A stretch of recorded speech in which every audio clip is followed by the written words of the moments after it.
La tempête qui a sévi toute la journée sur une bonne partie de la France n'a pas épargné l'Auvergne. Les vents ont atteint 130 km/h par endroit dans le Puy-de-Dôme et dans l'Allier. Et les pompiers ont dû intervenir des centaines de fois pour des toitures endommagées ou des arbres déracinés. Par chance, la tempête n'a fait aucune victime. Seule une personne a été blessée à Uriel dans l'Allier par la chute d'une tôle ondulée.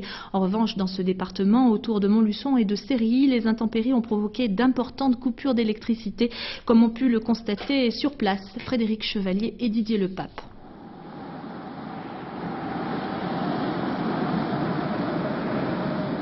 J'ai la grand-mère, moi, qui a 86 ans, qui n'a pas de chauffage et on était forcé de demander des secours ailleurs pour la réchauffer.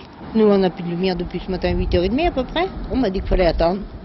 Dans le nord de l'Allier, environ 500 personnes restent encore privées d'électricité ce soir. Les agents d'EDF parcourent la campagne, branches qui heurtent les lignes électriques, des câbles coupés qui se décrochent et ce sont 6200 foyers au plus fort de la tempête qui sont dans le noir. Cette tempête risque d'avoir laissé quelques séquelles. Et qui a été particulièrement touché? Les agriculteurs? Surtout les agriculteurs, ceux qui ont des vaches laitières, que bon, ils n'ont pas pu faire la traite. Un éleveur de caille qui a lui risque d'avoir des problèmes. Et puis certainement d'autres que je ne sais pas tout. Hein.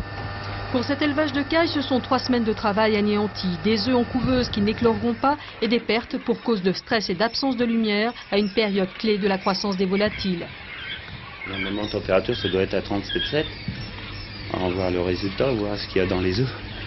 Comme il y a 2000 œufs dans la couveuse. Plus les petites cailles qui étaient en éclosion, sur 300 cailles, je dois en avoir à peu près une cinquantaine de sorties, c'est tout.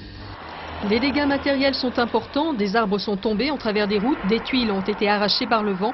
Les pompiers de l'Allier ont reçu aujourd'hui plus de 2000 appels. Parmi leurs principales interventions, le dégagement des chaussées et le bâchage des toitures, soit quelques 450 sorties pour cette seule journée.